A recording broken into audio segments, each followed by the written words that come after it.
Damn, man, it's really good to be back on the good old third rock from the sun, as they say. Yeah, dude, and just in time for the Persona 4 Golden re-release. Ah, man, dude, I hear that. Been waiting for it for months, Yes. not gonna lie. But, I gotta say, though, man, honestly, heart to heart, man to man, I gotta say, I'm really finding it hard to feel too excited about, I don't know, anything right now, honestly, man. What's going on? I haven't really been sleeping very well lately, You too? I don't think I've had a good night's sleep since we got back to Earth. I keep having these messed up Dreams. Yeah. Dreams of, I don't know, let's say monsters coming out of the goddamn walls, right? Yeah. And the goddamn TV. Speaking of TV, though, since we're already chilling anyway, we may as well watch some to get our minds off of those weird nightmares. Yeah, let's do it.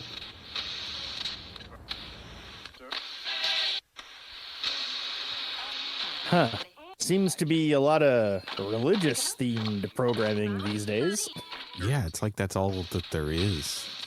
The thousands of channels, and it's all religious-themed programming. Well, I'll just pick something, and we'll watch it for a while.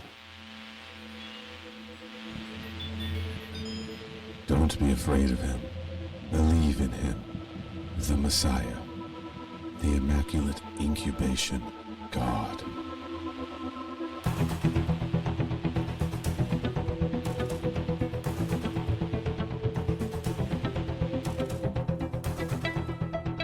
Ladies and gentlemen, welcome to Crew Expendable. I am Patient Hallstrom. And I am expert medical torturer Rohrbacher. And we... I like that one, did you? It's good. And we are just a couple of vessels of the true Messiah spreading the word of the Alien franchise. Well, hold on. Sorry. We need to address this. I am your medical patient. And you're just like, yeah. Torture. Let's be fair here. In this comic, there is more than one patient. That's there true. are several people, especially at the beginning of issue 3, depicted as being in a mental institution. Right. You don't necessarily have to be the tortured guy just because you're the patient. It's a good distinction to draw, because I was patient, as in the ones at the beginning talking about their nightmares. This shared vision, this Duncan Fields style nightmare vision that they're all sharing, if you will. You had to mention the elephant in the room of origins, didn't you? Starting now, the Alien Covenant origins comparisons. This episode's gonna be full of them, right? Oh, it sure is. But we should now that I've interrupted you, we should tell the people what we're talking about this week. This week we are continuing our coverage of the, 1988? Was it? 88, 89. Comic book from Dark Horse, which is retroactively titled Aliens Outbreak. We're covering them in two issue chunks. And so today we're covering Outbreak issues 3 and 4. Yes, the Mark Verheiden written, Mark A. Nelson drawn Aliens comic books that I'm a big fan of. And so far, 4 issues in, 2/3 of the way through, I'm still really loving this series. You're not as up on it as I am, are you? It's not that I don't like it. I am enjoying it, and I think it's a cool story. I'm just not quite as sold on it as you are, because it's one of those things where we were like, oh yeah, we should cover them in 2 issue chunks, because I keep saying episode for some reason. It's because of podcasting. 2 issue chunks, because so much happens in them. And I'm not saying a lot of stuff hasn't happened, but it's one of those things where, like, this comic, it's going in places that I didn't expect, right. But how should I phrase this? The stuff it's doing is stuff that I wasn't expecting it to do, but I don't know if it's necessarily stuff that I'm glad it did every single time. Okay, that's fair. I mean, there's a lot of interesting stuff here, but the comic also does a bunch of stuff that I don't care about that much or find particularly interesting. It's an interesting comic. It's very good. I just don't know if I would have made the same choices, is all I'm saying. That's fair. It feels very of an era, right?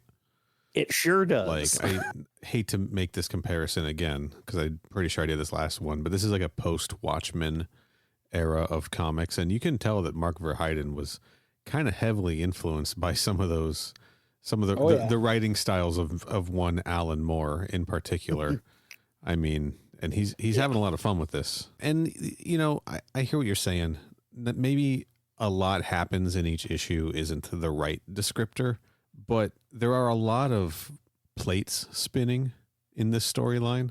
There sure is. I will definitely give you that one. Yes. So like each issue is trying to like cut between like 3 or 4 different series of events, which is just, that's kind of what makes it, I think, hard to talk about in like one big chunk, and kind of That's fair.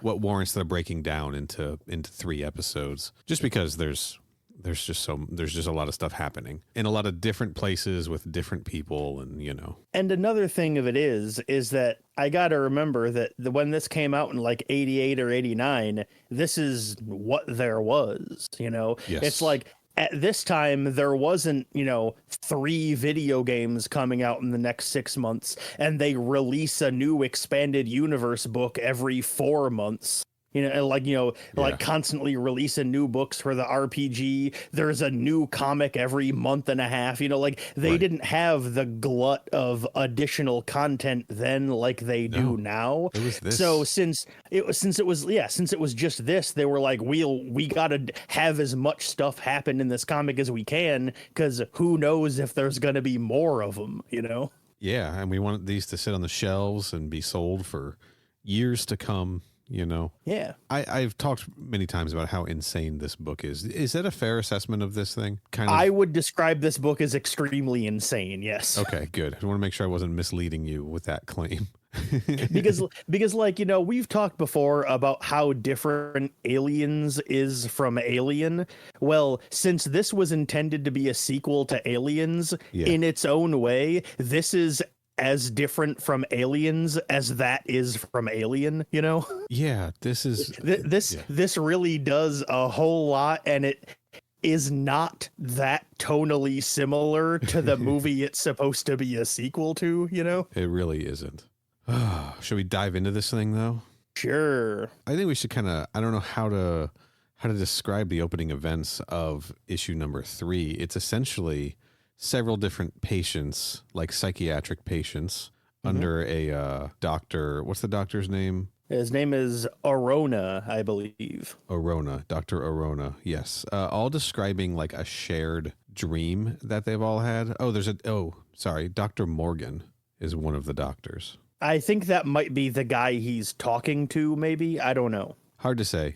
Doesn't particularly matter that much. Well, yeah, because it's Arona is reading transcripts of a bunch of other like patients in the institution talking to their own respective psychiatrists. Gotcha. So that's why there's a whole bunch of different doctors mentioned, because it's implied he's reading a bunch of different transcripts with a bunch of different people. Yeah, we got a Dr. Rainier also. I see. I get it. And they're all just describing the same sort of, not the same dream, but all having very similar dreams of monsters coming out of walls, crawling out of televisions, right?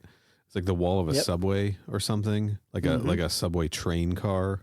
Yeah, and Dr. Arona is discussing with one of their colleagues that like the descriptions of the monsters is all the same, and all of these people are experiencing this within like a 50-mile radius or something like that. Yeah, right? Like close to each other, yeah. So it's like a shared psychosis, I guess. Also, important to note, one of these patients is named Patient Duncan. Mm-hmm. Sure is. Now, I know that these patients are typically listed by last names, right? Because we've got Patient Lockwood and Patient Herman, right? And on top of that, he would not still be alive by this point.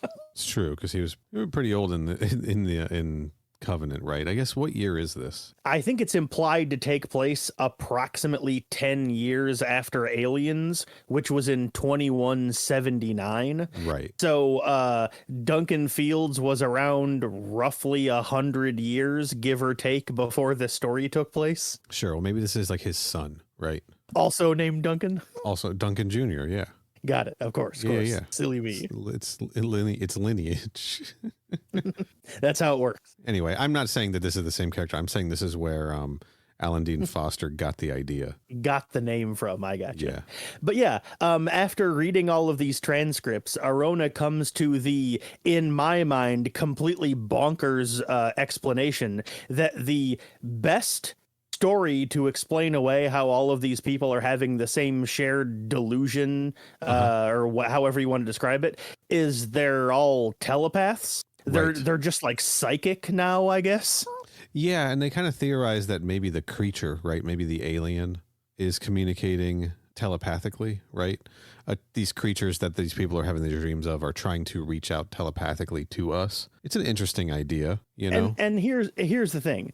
I'm not saying that can't be done. And I'm not even saying that that's abnormal necessarily for the world of Alien. There are other stories where people are telepaths in it.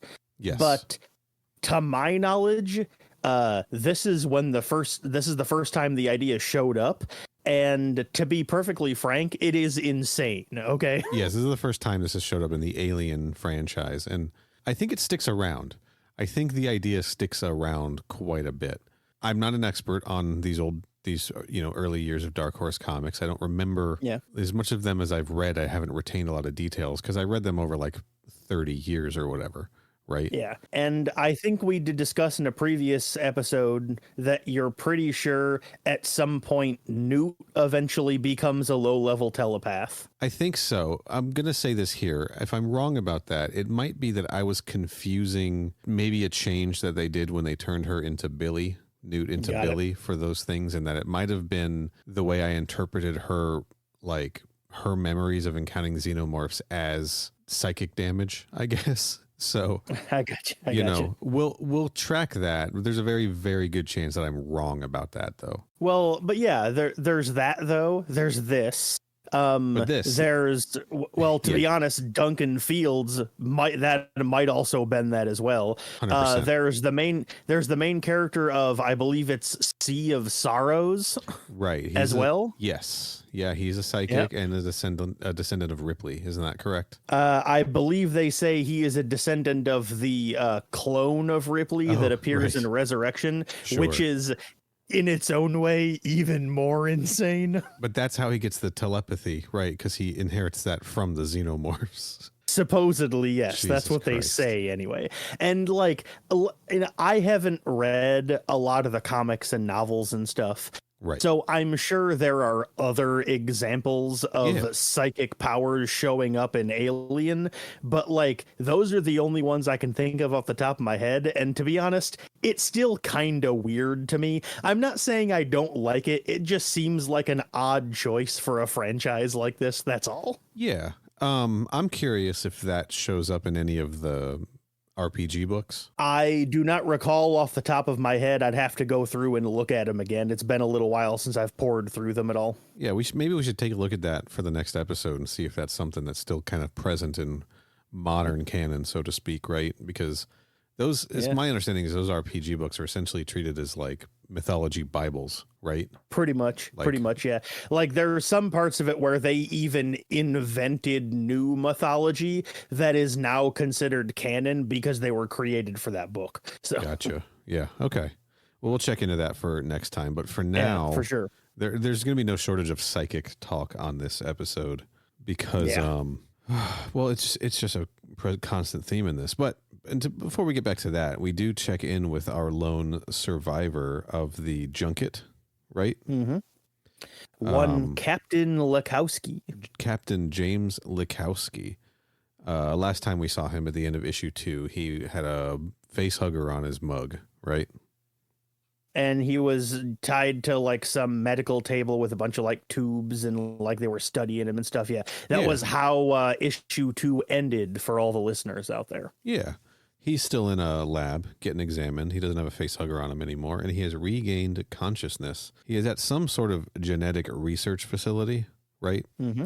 Yep. We know this. He doesn't know this. And there are just a bunch of people like watching him from outside, like from an observation room, right? Mm-hmm. Talking about how the the parasite is in his digestive system? Well, the gist of it is that they're discussing, they're discussing about how they're going to be like studying his like psychological and physiological reactions and stuff. Right. And they realize that his awareness or unawareness of what had happened to him might affect the results of their study. So they have like a discussion about whether to tell him or not. Sure. And they ultimately decide they should tell him. Yeah, they have a conversation about if it's ethical to tell him or not, because the prognosis is he's going to die from this parasite, right?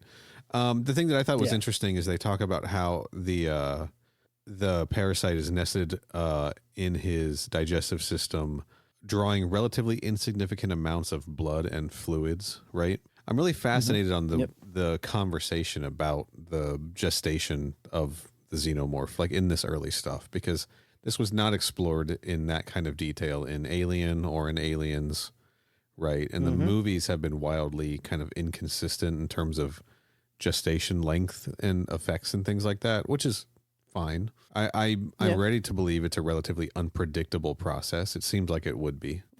But I do like the attempt to sort of work out the details of how this works. We're going to get another statement later on in the book where they say that it takes something like 72 hours, like is the minimum gestation period, right? Which is objectively not true, but yes, they do say that later. Yeah. I don't remember where, but they do say that later, yes. It's like at the very end, I believe, of the Earth storyline in issue 4. I don't know. I just like the early conversations about the reproductive cycle. And I remember for a long time believing like, oh, those are the rules. What the Dark Horse comics set in place, that's the rules. And then the movies came along and are kind of like, no, we don't want those to be the rules, Yeah. Anyway, so they do decide to tell Captain Likowski that he is going to die.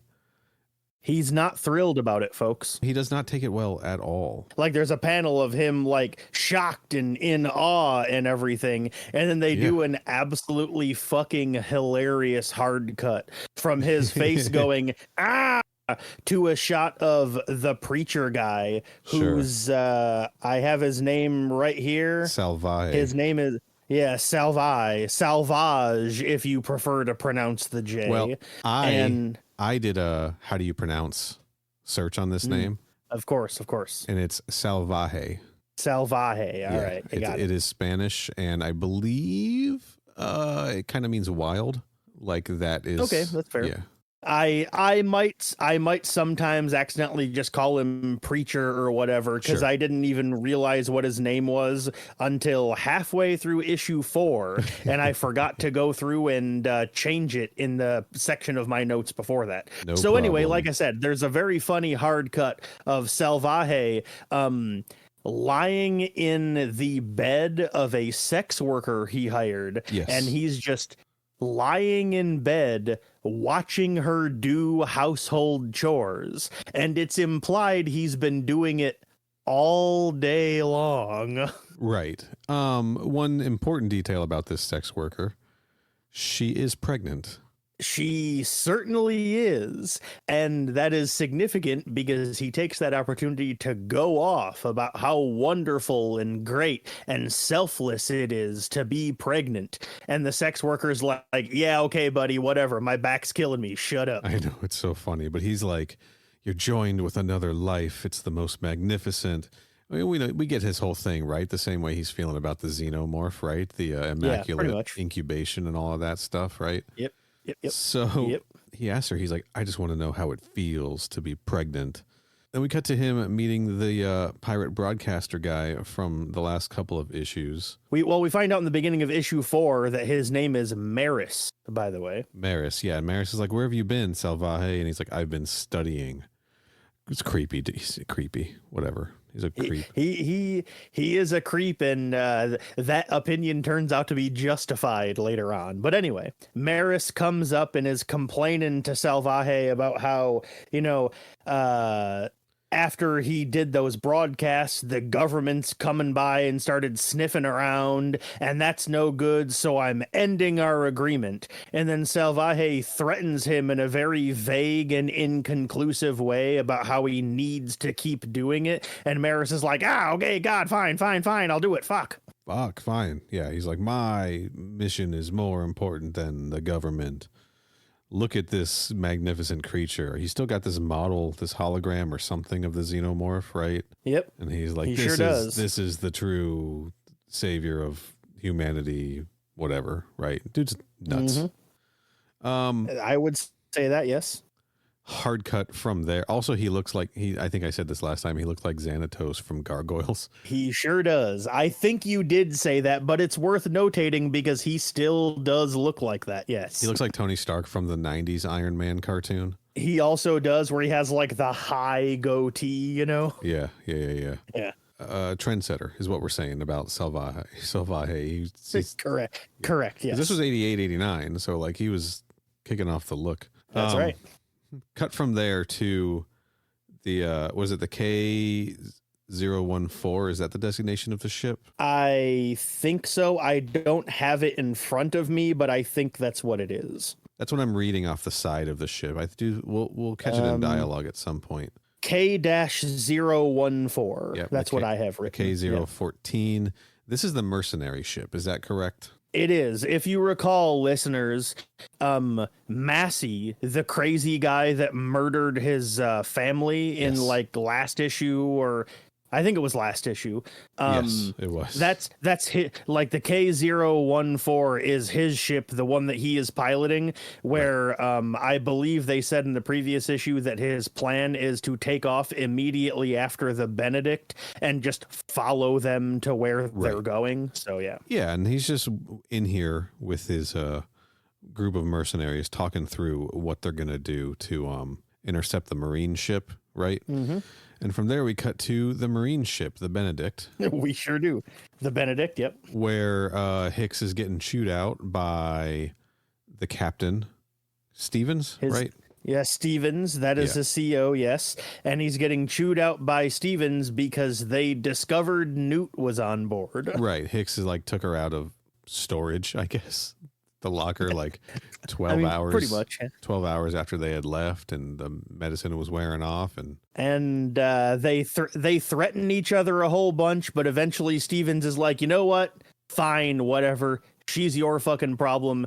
It's your responsibility, whatever happens to her. And Hicks is like, you got it, boss.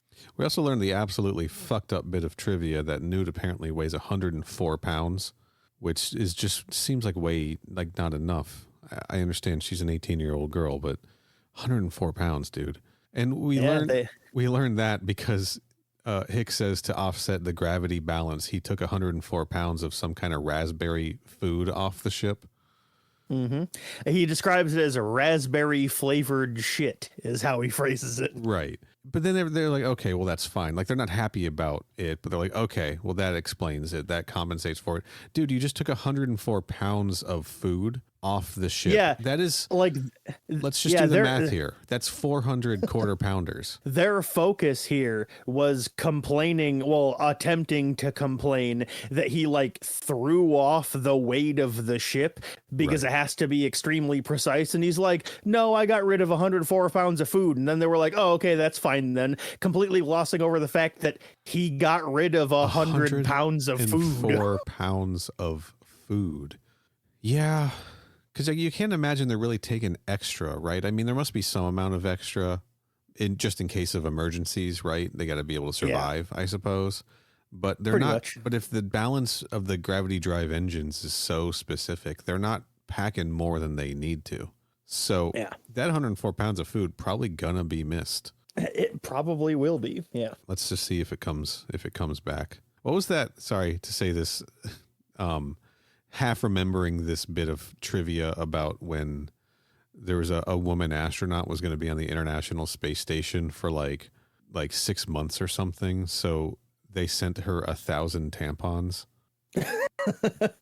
You know, I do remember having vaguely heard that before. Like you said, I would describe my knowledge of that as half remembered as well, but Right. that does sound familiar. So they're just like, because it's just like a bunch of dudes who are like, we don't know. Is 1,000 enough? Right? Yeah, we don't know how women work. Here Yeah. you go. Well, it's like the same people who did that are packing 104 extra pounds of raspberry shit on this space marine mission to an alien home world. Bureaucracy at work, baby. Some things never change, I guess.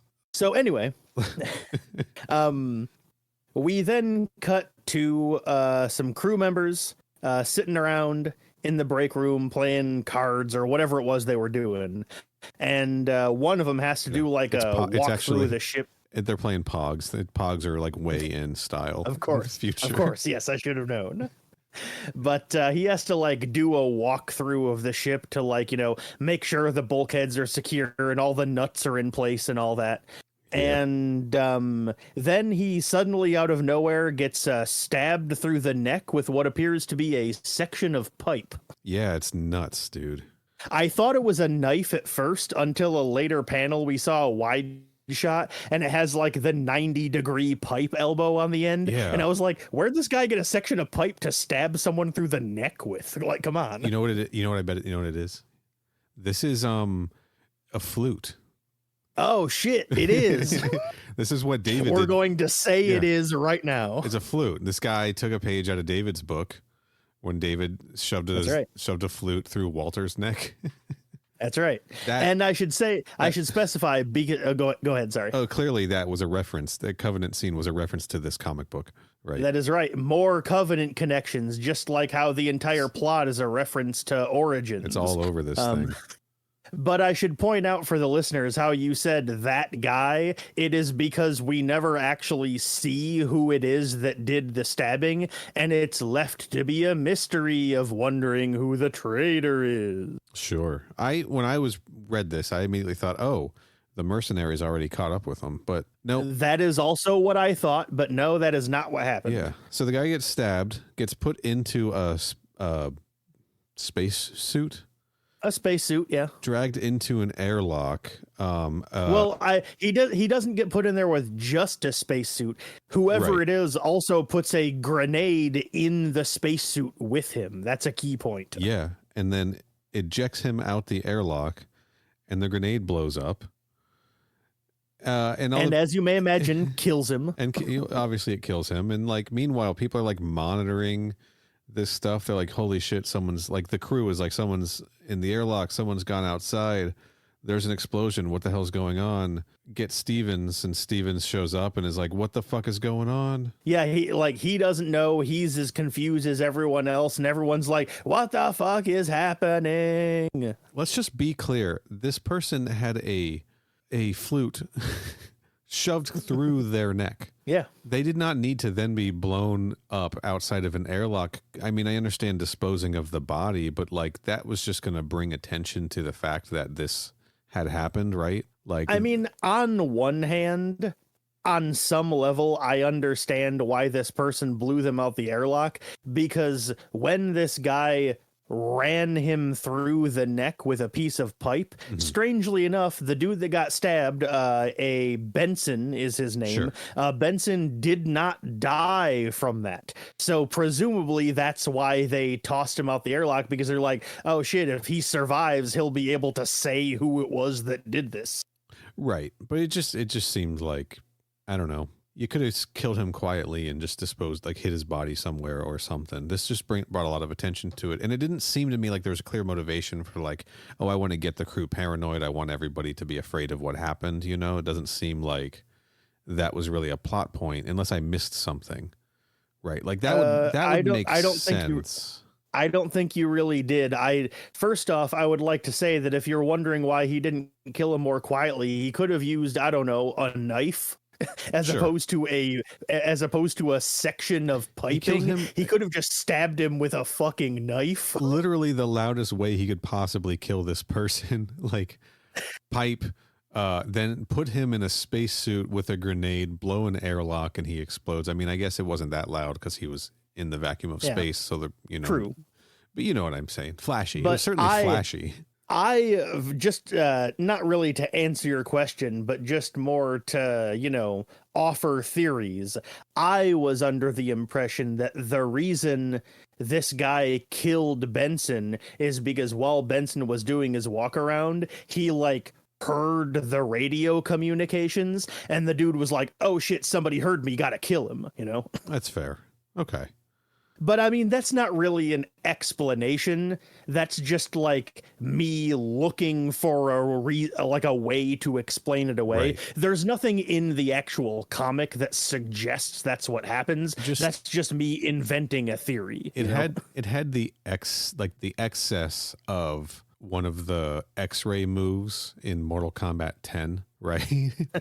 Where Correct, like Sonya yes. Blade's gonna like break your leg and then shove a grenade down your throat and then kick you and then shoot you and the grenade's gonna explode. It was like that. It sure is, yes. Or like one of the Injustice moves, like a Deathstroke Injustice move or some shit. Anyway, we can move on. Meanwhile, right after this, I don't know if it right after this happens, but meanwhile, the next thing we see is Lakowski becoming the ultimate wife guy. Speaking of excess, That is correct. this is the moment in the book that has stood out the most to me, this entire scene playing out. It's really fascinating. I'm not gonna lie, I really, really liked this scene a lot. This was cool. Take us through it. Let's go through it. He is being experimented on and they're like studying him and stuff. And Right. then he freaks the fuck out and jumps out of bed and grabs one of the guards' gun and then proceeds to escape from the facility, air-holing 4 guards with that gun Yes. all the while. Makes it outside and hijacks a car, and then Yes. while he's fleeing in the car, runs over another guard, killing him. That would be the 5th person that he's killed so far. Yeah. And then drives to his house, getting chased by a military aircraft this entire time. Yep. He gets back to his house. Important note, he evades the helicopter so well that the helicopter crashes into a skyscraper. That is correct. Yeah. And him and his wife attempt to escape. And just as they're about to, everything fades away and we see he's still strapped to a table, and everything we just saw was the hallucination in his final moments before he gets murdered by a chest burster. It's incredible. He's narrating the whole thing, right? We see him like in a hospital robe with a gun, like find his wife, start shooting more people, escaping in one of those like dragonfly looking jets from that Tom Cruise movie no one saw, Oblivion, I think. Ironically enough, I did see that movie. Yeah, I did too. Wasn't bad. It wasn't bad. It was not bad. You're correct. Then it cuts, and he's narrating this whole thing like when he's approaching his wife so close, I ache for her soul. We touch for the first time in my life. I understand perfection. And then just like right back to like the shootout stuff. I mean, this is like again, we're talking the post Dark Knight Returns, post Watchmen era of comics here. Verheiden was on some shit. Oh yeah, like It's straight good. up, man. It's good. He straight up fucking blows away 4 dudes with this gun that he stole from someone. Like you see the bodies like blowing Right. away, blood spewing out their back, lying in a pool of blood as he steps over their corpse. I'm like, hell yeah, man, this dude Yeah. suddenly became badass. But just the way and that- like I'll admit, the fact that it turned out to be a hallucination honestly didn't bother me. No. Because I was like, yeah, that makes sense. Like it's his brain going, we're trying to make you happy one last time because we Right. know you're gonna die. Sure, but then it immediately cuts into a continuation of this scene. What's happening in real life with him convulsing as this chest burster is like starting to break through his rib cage. When one of the executives, right, is like, I need to get in there. I want to witness the birth firsthand, right? Yep. One of the dudes, he gets in his clean suit and he gets in the room, right? And he's like, I just want to be a part of this. And then in a very cool twist that again I did not expect to have happen, Lakowski breaks his restraints a second time, but for fucking real this time. for real this time, grabs that suit, grabs that that executive guy and says, "You want it, you've got it. Basically, you can have it," as he pulls the man into his chest. So when the thing bursts out of him, it immediately starts eating the other guy. It just like which chomps into that guy. Fucking phenomenal, dude. Yeah. Absolutely loved it. No notes. Absolutely perfect. So now that guy's flailing around with a chest burster, like burrowing into his chest, exposing everyone, runs out of the clean zone. Now it's all over the place. Guards are trying to stop him. They can't. Someone's about to shoot him and put him down. But one of the other executives shoots the guard instead, right? He's like, we have to save the alien. It's too important. And folks, that is how issue 3 ends. Horner was the executive's name, the one who died, because the man who shoots the guard watches the chest burster kind of coiled on Horner's back, and he says Horner would have understood. Mm-hmm. Truly exceptional closing out of the issue. The whole scene. Phenomenal. Like the rest of the issue, I wasn't entirely sold on it because it kind of like it's the same issue that I always have with middle sections of trilogies. Yeah. A lot of it feels like it's just kind of spinning its wheels a little bit. So I was reading this issue and I was like, not a whole lot is really happening here. And then during this, like when this entire hallucination scene happened, I was like, oh man, it's getting real good now. And then the way it ends, I was like, oh, hell yes. The perfect way to end that scene. Shit's getting interesting. Cool. Well, because we see, if you're reading this and you don't know where it's going, you're thinking, oh, is this how the outbreak starts on Earth? This guy got away and the alien's going to burst out. Nope. Cut back to he's still in the research facility. But then we see just the ruthlessness of the corporations and how, someone had made a line earlier about how many billions of dollars this guy is worth, how many billions of dollars Likowski is worth because of the creature inside him. Mm-hmm. And now they're like, it's just like a combination of like the hubris of these people, like this old man Horner wanting to witness the birth and then dying because of that, and somebody else then like killing him. Like, no, the creature's too important. We can't let it die. We can't let it get away. Like I will kill other people to ensure that the creature isn't killed because it's so valuable. I mean, it's the kind of shit that you see. Like, well, we'll talk a little bit about Covenant Origins. All of the corporations, right? Like. That's right. The whole idea that in that, the only reason colonization is happening is because there's money to be made from it, right? It's profitable. So, again, just the ruthless, capitalist hellscape of the future in the Alien franchise. It's pretty much the worst, yeah. Yeah. Really, really liked the ending of this issue. And then, like, and just having Likowski narrating that whole hallucination, that's more what I was talking about with like the comparison to like a Frank Miller comic from the same time or something, right? I got you. Yeah. I hear you. Like as Batman is like breaking the jaws of all the mutant gang members, and he's like narrating to himself about how this would be a good death and all that kind of shit, right? Yeah, it was giving me vibes of that, but in an even more unhinged way. Right. That's right. Yes. Really, really digging it. Anyway, let's move on to issue 4. You got anything else you want to comment on issue 3? I don't think so. I think I'm good. Actually, sorry. I did have one thing. Going back to the scene where Benson gets murdered. I did think it was really funny about how they introduced that, and they didn't right away be like, they didn't right away like have the other soldiers be like, I wonder who did that. Maybe there's a traitor on board, because like they have a character just very briefly in a voiceover mention, oh yeah, Steven said it was an accident and just kind of brushed it off, and so we all just kind of shrugged and went back to our business.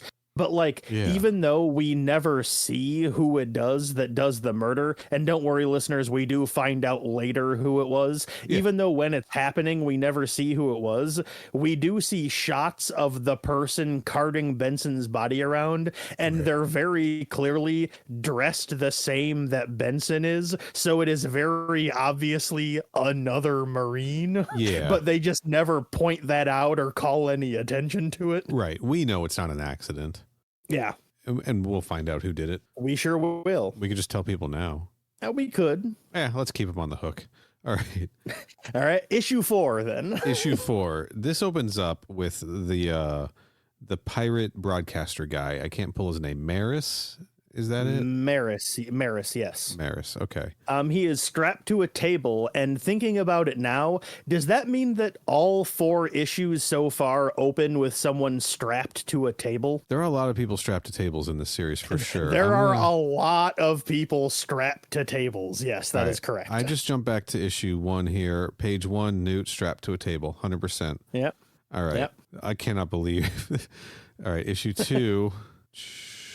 Yeah, Newt, again, she's essentially strapped to a bed, right? That's a similar thing. That absolutely counts. And then issue 3 starts off, well, I mean, narratively, it's Arona is reading those transcripts, but the first actual thing we see is somebody lying on a bed telling this story. Issue 2 also ends with someone strapped to a bed. Strapped to the table, yeah. Issue 1, how does issue 1 end? No one's strapped to a bed at the end of issue 1. So yeah, all 4 issues so far of this comic have started with someone strapped to a bed. So that's just a little interesting thing. But anyway, issue 4 starts off with Maris strapped to a bed. And if you recall, everyone out there, he is the video technician that the preacher Salvaje hired. This guy is strapped to the bed and getting tortured by who I think is supposed to be the government, maybe? Someone, yeah. But anyway, this guy tells Maris that he has been labeled by the government as a terrorist, and so they have captured him and are about to torture him to get information out of him about Salvaje and, like, whatever Salvaje's plan is. Yeah, dude, and this method of torture is kind of nuts. They have what do they call them, spinal blocks, right? That basically what they do is they give you a body-wide anesthetic so you can't feel any pain. Then while you're numb, they start cutting off parts of your body and then waiting until the numbness fades. Yeah. So it all hits you at once. Fucked up, dude. And I should specify that they are recording this torture, and that recording is 9 hours, because that's how long it takes the guy to break. Yeah, it took him 9 hours. Probably because they kept giving him all that anesthetic, right? If they didn't do that. Probably, yeah. Probably would have spoken up sooner. And that is relevant because that 9 hours of footage of somebody getting tortured got sent express directly to Dr. Arona's office so that he could watch a guy get tortured. Yeah, I'm not crazy about this Dr. Arona guy. I don't think I have a good feeling about him. Anyway, the gist of the idea, because, like, you know, they were trying to, like, get info out of Maris about, like, you know, how he knows about the Xenomorphs and all that. And the gist of it is he got hired to go on a job, and then he was like fiddling with some video equipment and then accidentally turned on like a channel that just broadcasted video of a xenomorph on like a whole bunch of TVs around him. And so that's basically the gist pretty much. Yeah, it's interesting. He found when he was like doing like servicing this terminal or whatever the fuck he was doing, right? Terminal just feels like a catch-all term for technology I don't understand. I mean, even if it wasn't literally a terminal, it was a fucking terminal, whatever. Yeah. He found like some cheap lead shunts hand soldered into the optics line, which he mentioned security people use those because they're physical and they're temporary. But because he was working on this thing out of curiosity, he just like melted the solder. And I guess what that was doing was blocking out the signal, right? That's why the security types like it, because it'll block out video signal stuff. And then he opened it up and holy shit, very clearly a queen set up on all of these monitors behind him, like in the architect's little command center in the Matrix, right? That is correct. Yes, just like that. We'll check back in with him later. We certainly will. He comes back and we see more of his story later. But for now, we cut to a guy named Ostro. Who he's the guy. I believe he has Horner's body hung up in a cave somewhere. Ostro is the guy who shot the guard at the end of issue 3, the one who was like, Horner would understand. And this is Horner's body, hung up in an artificial... Yeah, in a cave somewhere. It's a fake cave, yes, an artificial cave. That's a good point. But yeah, just hung up in a cave somewhere. And he like monologues to Horner's body about how their stock prices shot up through the roof once they discovered that the chestburster turned out to be a baby queen. A fucking queen. The queen is what was eating up Horner. And he was And like, we were able to so- capture it because it was eating you. So thank you, Yeah. Horner. Yeah, we just walked in there and scooped it up while it was distracted. And now the queen is fully grown, and they have it locked up in a different section of the cave, and it's forcing her to just constantly churn out eggs 24/7. Yeah. Is it forcing her, or is she just doing that? She's just churning out eggs. Well, she's just churning out eggs, yes. Right. I don't know why I phrased it that way, but I just did for whatever reason, I guess. I guess I was thinking like specifically in Alien versus Predator, the movie, the first movie. Yeah. There's very clearly like a mechanism that is forcing the queen to lay eggs. That's true. Right. You've got me there. There's nothing like that going on. She's not like strapped into a mechanism. She's just there, like she is in Aliens. She's just doing her queen thing, right? She's just being a queen. Yes. Dropping ovos. And then after that is exactly what's happened. Getting ovos dropped. And then after that, we cut back to the Benedict. Yeah. And Newt happens to have a chance run in with Private Butler, who, fun fact, during the, we didn't mention it to you listeners, but when Hicks makes that offhand comment about the raspberry flavored shit, there's like a side cut to some other Marine going, man, I liked that raspberry flavored shit, and somebody else goes, shut up. Butler is the guy who said he liked the raspberry flavored shit. Same guy. And it should also be noted that if Benson was going to get killed, they could have had that 104 pounds of shit on there. They're not worried about the gravity balance now. They're down a crew member, right? That is correct. Yeah. Now they could have kept the food. They could have kept all 104 pounds. And then some, probably. But yeah, like I said, though, Benedict and Newt, or sorry, not Benedict. Benedict's not the name of a person. Newt and Butler, have a chance run in, and then there is a montage where the two of them slowly start to quote unquote have more accidental run-ins and slowly become friends, and then slowly start to become more than friends. Yeah, and it's all narrated by Newt. Thank God she finally has something to do, right? Because she was like there last issue, but didn't have any say in anything, right? I think she has like 2 lines of dialogue in the entire issue. Like she doesn't do anything. Like we see her sitting at the table drinking coffee while Stevens is chewing out Hicks for bringing Newt along, and that's pretty much it. And some of the guys pretty much about it. make a comment about how she's cute and stuff like that. You know, typical shit you would see in a comic book like this. I'm not gonna mince words, but yeah, she didn't really get to do anything. But here, we get to follow her, just kind of getting to know whatever. So what's his name? Butler, because we got Butler and Benson on the Benedict. Give me a fucking break.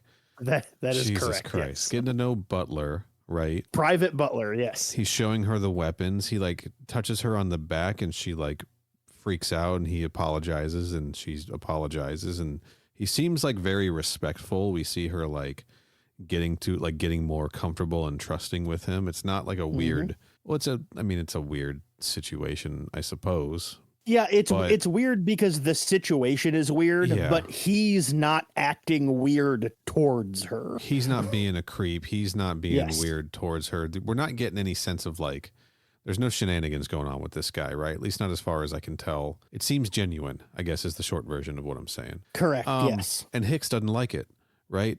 Hicks is like, he sure doesn't. like, do you have a reason to be here, Private Butler? You need to get back to your, we'll just call it a terminal again. I'm just gonna call everything a terminal, and then that's fine. Yeah, and Newt's like, what the fuck? Get out of here! And he's like, I saw what he was doing to you. I will confine both of you to your quarters if you don't stop spending time together. And she's like, you're so jealous, and it's painting a very weird picture of Hicks, and it tries to go on to talk about how like Newt's interpretation of him is like, well, he's been mean for so long, did he forget how to be nice and how to care about people or anything? Like, yeah, he has this, she has this whole voiceover while all this is happening. We see like, little like voiceover speech bubbles on the side where she's like talking about like how he's not the same person he used to be. He's not the guy she knew when she was little. like, all this experience and all this time fighting aliens and getting his face melted by one, it's really And- changed him, and I don't recognize who he is anymore, and et cetera, Right. et cetera. The way that he was treated after he returned and treated like a pariah and all this kind of stuff.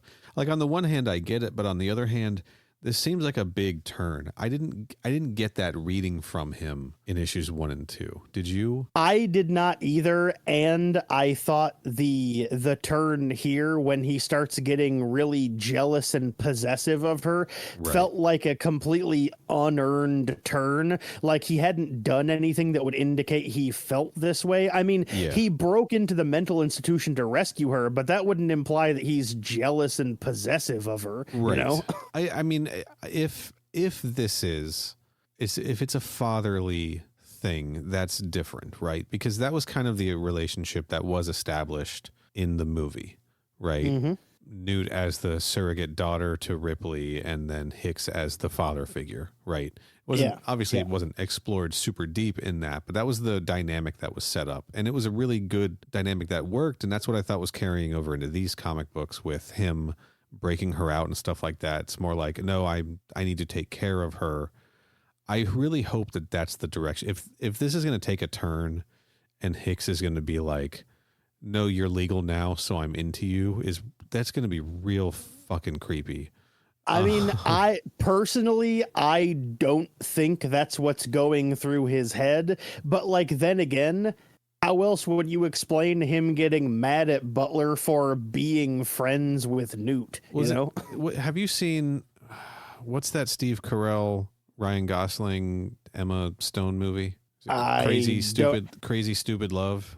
I have not seen that. No. Okay. Well, there's a scene where, all right. Well, Steve Carell, his wife leaves him, and Emma Stone is their daughter, right? And he kind of like gets taken under the wing. Ryan Gosling's character, who's like this young kind of player, takes him under his wing to help him get over and start meeting women and stuff like that. But then Ryan Gosling meets Emma Stone and they fall in love. But Steve Carell's like, well, you're my daughter, but I know this guy. He's a creep. I've seen too much. I don't believe that he's really changed and loves you. Like, that's just a small part of the movie. But like, right, that's fair, yeah. But like, maybe that is Hicks's interpretation. Like, no, I know Butler, right? And I don't want Butler dating my daughter. Well, that might be it, but like, then again, we haven't seen that thing about Butler that would make him not like trust him, you know? Because we've only we are also seeing all of this through Newt's eyes. That's true. Right? That's very true. So it's from her point of view. Interesting thing. And so like maybe she's having a trouble recognizing where Hicks's feelings are coming from. But I really hope, like, I don't want to be reading like the third alien story arc and like Hicks and Newt are hooking up like that. Please get to God. I don't want that to happen. But yeah, basically though, like you were saying, Hicks gets really mad that Newt and Butler's like, teaching Newt how to like do some like, bullshit, like secretarial, like administrative job or whatever. And then Hicks runs in and sends Butler off and then gets mad at Newt. And then Newt's like, you're not my real dad, and storms off or whatever. And then I should point this out, not because it's important now, but because it becomes important later. We find out that Newt and Butler have both started meeting in secret now, yeah, they have. And have a little secret hideaway spot that they're the only ones that know about. That's where they go when they spend time together. Yeah. Or are they? Because in that last panel there where they're staring out the window with like the blur of stars going by, Hicks is watching them. We see that Hicks is watching them. Yeah. Yeah. So he knows about it too. Yes, that is correct. Yeah. But right. We don't find more about that until later, because right now we hear some more of Maris's story. Yes. And specifically, what happens is after seeing that Xenomorph on all those terminal panels, he freaks out and goes to meet Salvaje and to tell him what he saw. And Salvaje's like, yeah, dude, no shit. We all know. Right. And then like we turn around and we see he has like a whole crowd of just like followers, like, you know, they're cheering along, like, following his sermon and all that. Yeah. Kind of like one Duncan Field with his Earth Savers. Yep. Right. Except kind of opposite. Well, yeah, I mean, that is correct, yes. But I mean, the gist is the same. It's the same basic idea, yes. Yeah. And they're like, they have like the big, huge projection of the Xenomorph, and they're all like supplicating themselves in front of it or whatever. Right. And then. Well, this is an important time to point out that Maris, right? Yep. When he was talking to Salvaje earlier, he was referring to what Salvaje was doing as a religious psych job. Mm-hmm. Now, did you read psych job as psychic? Like he is using like psychic powers and telepathy to like spread this message, or like psych as in psychological? Because I couldn't tell which way it was meant. I read it as psych as in psycho, as in what you're doing is fucking crazy. Okay, so there's 3 interpretations it could be. But the result here seems, I mean, I think I just went to like psycho, like psychic because of the shared dreams at the beginning. Like that was his doing, maybe. That's fair. That's fair. Or these broadcasts doing. And so I think that leads something that and then just to see this many followers, right? Mm-hmm. It's got to be something like that behind it. I don't know. Maybe we'll get a clearer answer later, but we sure will. Anyway, maybe. I hope so. But yeah, after that, we cut back to that genetics corporation, which, by the way, for anyone that forgot, is called Bionational. Bionational. They suddenly get breached by a suicide bomber. Yeah, a woman in a hoodie, right? Mm-hmm. With a bomb strapped to her, much like the Earth Savers. Yep. And then they blow up a wall, and all the people she was there with run into the place, and turns out the people that she was there with is Salvaje's congregation, who raids the place, and during the fighting, Salvaje leads Maris through the crowd to where the Queen is locked up. And again, Maris is narrating all of this for us.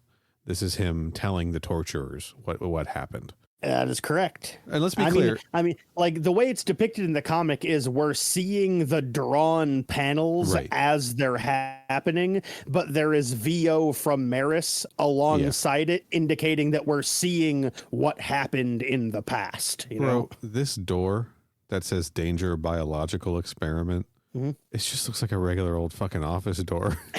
It sure does. This is not a very secure facility.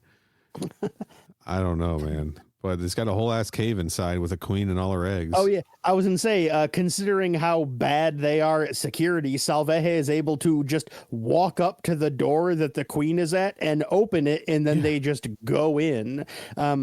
Specifically, his plan is to lead a whole bunch of people into the queen's chamber and have them all purposely get face hugged. Yes. An insane plan. We'll get into that in a second. But he does. He goes up to an ovo, right? He is facing the queen. The queen is there. She's not killing anybody because she's like, good hosts. Yeah. I need a hive. I need a colony, right? Really fascinating. Because I was thinking about that. I'm like, why isn't she killing anyone? Oh, because she doesn't have any troops to support her, right? It's just her, yeah. And Salvaje goes up to an egg and he's like, take me. And the ovomorph opens and it latches onto his face. And you see like real terror in his face. And even Maris comments on this, right? I could see his mouth twisting in pain as the creature attached itself, and he started to scream. For the first time, Salvaje understood the true meaning of sacrifice. Yep, he suddenly realized after it started happening that he regretted doing it, but it was too late by then. Yeah, the reality of the situation, right? Meanwhile, the people at the facility are like, we have to handle this internally. We're not calling the cops or anything. Just you and me, the two of us, grab some guns. We'll go in. So some security personnel with guns burst into the chamber and start firing. The queen gets hit. Some eggs get shot. Some people that are face hugged get shot. And then there's absolute fucking mayhem when the queen's like, oh, baby, it is on. Yeah. And so some people get shot to death. The queen slices some people up. And it just absolutely turns into a huge fucking bloodbath. It does. What's interesting is it makes sense that so many of these people went in. Some of them got face hugged. Some of them didn't, and they're carrying out the ones who did. But then some people are just walking around with face huggers on their face. That's the crazy part to me. That's not something we've ever seen before. That's not a thing that can happen, right? Well, it did in this comic. Whether it can after this comic is anyone's guess. But it's certainly happened in this one. And then we see a brief scene after that where it cuts back to Arono watching the tape, and he turns it off in disgust, I guess. And we find out that Maris got killed, like, during or after the torture. They killed him, broke up his body into pieces, and then burned the pieces. Yeah, they harvested the usable parts, right? Yep. And then sent him to an organ bank. Eyes, skin, what's left of his stomach. And then something happens that if you're fine with it, I'm just going to gloss over it and then barrel through and keep moving on. Yeah, let's gloss over and barrel through and keep moving on. All right. We cut back to the Benedict, and we find out that it is approaching the Xenomorph homeworld, which is, if you recall, where they were going. Yes. And then Butler and Newt have sex. Yep. And then immediately after that, Massey's ship is spotted and Butler has to run off. And then during the confrontation, he gets captured along with the rest of the Marines. Right. And we find out that the mole from earlier that killed Benson, turns out it was C.O. Stevens all along. Yeah, because when the communications officer, whose name I don't know. I don't know it either. Identifies the other ship. Stevens is just kills her. Yeah, right. He's like, it's fine, let him dock, bang, and then like shoots her in the back of the head or something. Yeah, and then he's like, all crew, report to the loading bay, right? Yep. And then Massey shows up in the loading bay and puts all of them under arrest, and then Massey turns around and murders Stevens for being a traitor. One important thing, the Marines do try to get their weapons on the way to the loading bay, but all of the weapons have been sabotaged. Right. That is correct. Yes. Yeah. They had like not their ammo, but like, like a firing mechanism or something like that. They call it the loader. They pick up the gun. They pick up the gun and there's a big rectangular spot where you can tell a thing should have been. And they're all like, ruh-roh. Oops. Yep. Yeah. And they go to the loading bay. Massey is there. Massey's like, and Hicks is there. Right. This is the big thing. Yeah, everyone is there. Well, I think everyone except Newt is there anyway. Yeah, and Hicks is like, Stevens, I know you killed Benson. You're going to kill the rest of our men, right? And Massey's like, no, Stevens, you're greedy, and I don't like greedy people, and I also don't like traitors because I never know when they're going to turn, and he kills them. And he's basically, Massey's plan is like, we want aliens, so we're going to use you Marines as bait to bring back alien embryos. Yeah, pretty much. Executes Stevens, and we see that Newt was watching all of this, perhaps from the vents. Yeah. From someplace concealed in any case. That classic Newt move that she pulls multiple times, Yeah, and this is as they are entering the atmosphere, I guess, of the alien planet, because Massey says, prepare the drop ships for landing, we're going hunting. End of issue 4. Yeah, that is how issue 4 ends. That is correct. Yeah. Good comic books. I'm going to say it again. I mean, see, it's one of those things where at the beginning of the episode, I was like, I'm not entirely sure. It's doing some stuff that I'm not the world's biggest fan of, but it does some stuff that's cool. And it's like, that's me thinking about it after the fact, like, right. In the context of while I was in the middle of reading the comic, anytime something happened that I didn't expect, I went, oh man, that's really fucking cool. Like I was really enjoying it after the fact, and then I was really enjoying it at the time. Right. And then after the fact, thinking about it some more kind of tempered my opinions on it a little. Sure. But like, I want to stress that this is not a bad comic and I am enjoying reading it. You just like what they're doing a little bit more than me. That's all. I do. I'm on board for the weird shit. Like I'm just generally on board for the weird shit. I've said this before. I watched Alien Resurrection a lot when I was younger because I'm on board for the weird shit. I just am,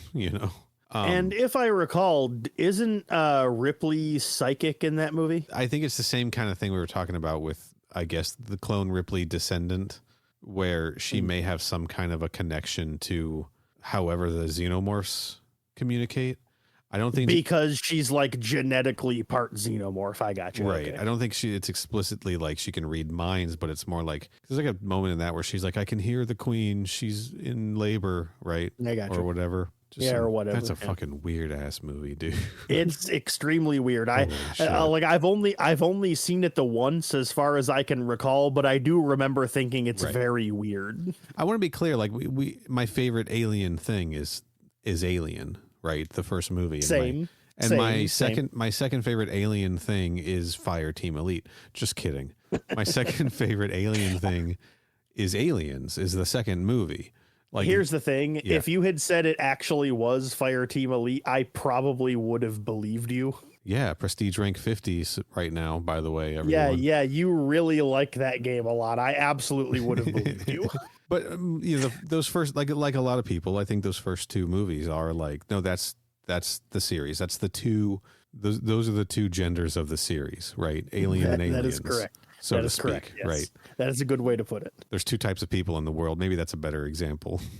There's the alien people and the aliens people. But I like the two genders a little bit better just because that is a reference to a popular meme, and so it made me laugh. Exactly. So. But also, we do recognize gender fluidity. That is correct. And I thought it was funny because it was a meme reference, not because I think that's true. That is correct. We do recognize the spectrum of gender on this podcast, just as we know the spectrum of the Alien franchise. We also recognize. Smooth. Wow. Ooh, boy, I don't know, but we're sticking with it.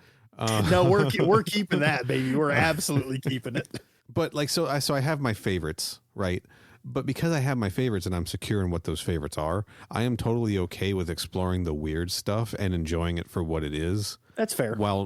While not needing to have it feel like the stuff I know I love, or have it make sense with that or be in line with it. Yeah, I mean, that's a good point. Like, it's one of those things, like, I never really thought about it that way. Like, it's one of those things where, like, no matter how hard they try, there's not going to be another first one. Right. You know, there's not going to be another Alien 1979. Yeah. And so it's not so much that they shouldn't even try, but it's like, because there's no chance of them ever really being able to do that again, like in the same way to the same level that they did the first time, why not just let them go all out and do wacky shit? Who cares? Whatever, you know? Let them go all out and do That's wacky a good point. shit. That is a very good point. That's why I like a big expanded, extended universe like this, because you can just explore whatever you want, and it doesn't have to. You can just try shit out. Right. Yeah. Now this is an Aliens sequel comic book series that could only have been done as a comic book, and I think really embraced that idea. Yeah. Like, and I am like all in. Like, I think about that scene with Wachowski, the narrated hallucination Wachowski had. I don't think that would have worked on film. That would have been like the Dr. Manhattan monologue in the Watchmen movie, right? It just isn't going to work as well, you know? So for sure. Anyway, it was fun. I'm digging these. I'm having fun. I'm excited to see this alien homeworld. Finally, I do know we're going to see what Mark Verheiden and Mark A. Nelson thought the living space jockey looked like. That's coming up. I'm psyched about that, because that was a thing that I think a lot of people treated as fact until Prometheus. So they invent the design that becomes the standard until Prometheus came out. Got it. Yeah, more or less, if I'm remembering correctly. I think that's fair. I think the Dark Horse books are pretty consistent with it, and I want to say, like, in the Alien versus Predator first-person shooter games, one of them pops up, at least in the second one, a couple of times, and it's a design in line with the Dark Horse books. I think there's one in Alien Infestation, right, that you've seen and I haven't. He is not a living engineer. He is a xenomorph born from an engineer. Oh, sick. That's cool. Yeah. Well, I wonder if there's any comparison in the designs, because I know that game was like in development and released before Prometheus, but like similar time frame. So I'm interested to see how that design stacks up to this Dark Horse design. We'll get into that next episode. We sure will. In any case, for now though, anything else you want to say about this book, Kenny? I don't really think so. I think I pretty much hit all of my notes. Yeah, this was a wild one. 4 issues into this series, would you recommend this to Alien fans so far? Yes, I would. Yeah. Just remembering that this, despite their best efforts, is still relegated to like the non-canon part of the Alien franchise. As long as you go into it remembering there's no need for you to try to fit this in, then yeah, it's a fun romp. I'm enjoying it. I am, it is not my number one favorite Alien comic I've ever read, but I definitely do want to know what happens next, Yeah. I guess we should touch a little bit on some of these Covenant Origins connections. I don't think we were too specific with that. And I imagine that this is that was an episode that people might have skipped of the show, and a book that people might have skipped as well. So yeah, that is possible. Yes. Just as a short comparison, in Alien Covenant Origins, as all of the mega corporations are vying for colonization, like to launch colonization, and Weyland-Yutani is about to launch it with the Covenant. There's a group of fanatics, terrorists on Earth, following the teachings of Duncan Fields, a man who has horrific visions of xenomorphs, basically. And their whole mission statement is, we can't let humanity leave Earth, because if they do, they will lead horrific alien species back to Earth, and we will lose the planet, right?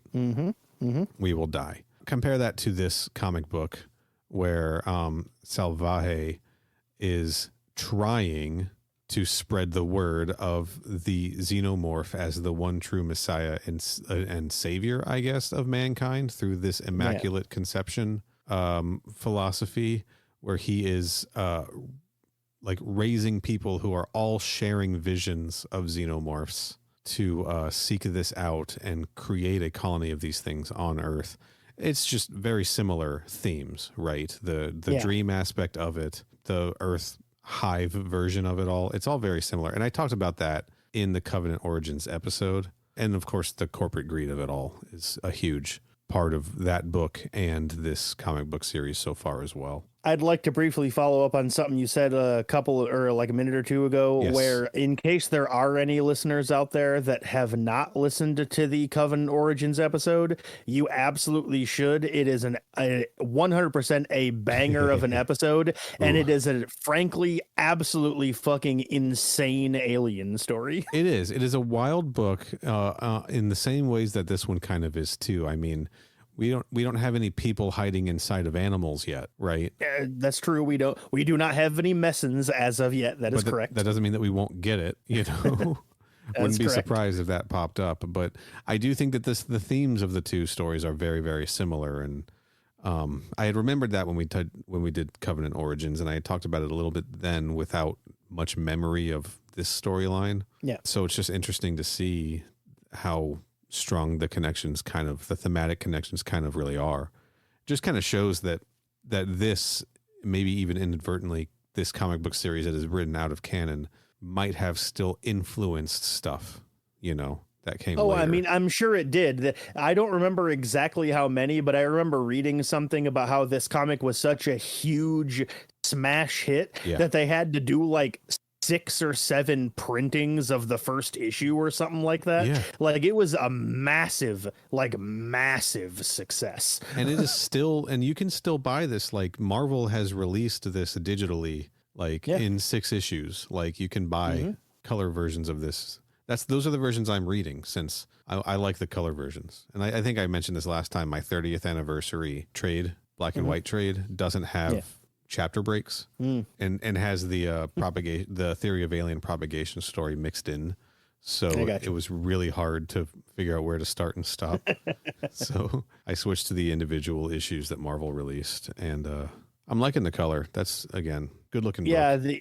The color is the version that I have, because the version in the omnibus original years that I have by Marvel is the original Hicks and Newt edit, but also the comic is in full color in the same way it was in like not the 30th anniversary because that was the black and white one, but like the previous printing of the comic from a couple of years earlier. I don't remember what version that is, but I believe I read somewhere that this is the first time that the Hicks and Newt version of the story has ever been printed in color. It is. So, yeah, and that's why Newt is brunette instead of blonde, because because it's the colorized version of the Billy and Wilkes. I was gonna call him Trucks. The Billy and Trucks version. The Billy and Wilkes version. Yeah, Wilkes. His name is Wilkes. Yes. I'm tired, man. All right. You got anything else? I think I'm good. I'm good to wrap it up. All right. I would like to live on air get your reaction to this picture I'm about to send you. I found a picture of the engineer Xenomorph from Infestation, and I want to know what you think about it. Oh my God. I don't like that at all. Is that not extremely stupid looking? Bro, that is not okay. That it's look, I'm going to try to describe this for the folks at home. Yeah. It looks like a Xenomorph with an elephant trunk. But this is a DS game, so the elephant trunk is just kind of dangling down from its head like a penis. Yeah. Yep. For listeners at home, I'll add a little bit more description here. You can see the character they're playing as in the screenshot with it, and it comes up to, they refer to it on Xenopedia as the jockey Xenomorph, I believe. Yeah. And it comes up to the things like knees. And so this thing is probably a good 15 feet tall, something like that.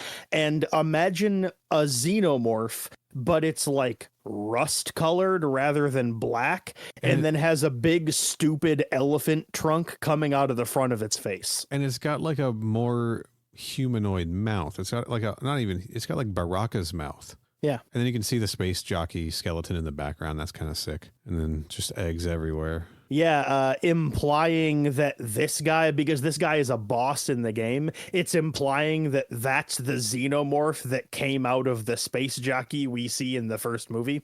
But that is what the jockey Xenomorph, as they call him, looks like in the game. I remember when I came across him, when I was playing the game, I literally out loud went, "Oh no." Does that thing flop around as it moves too? I bet it does a little bit.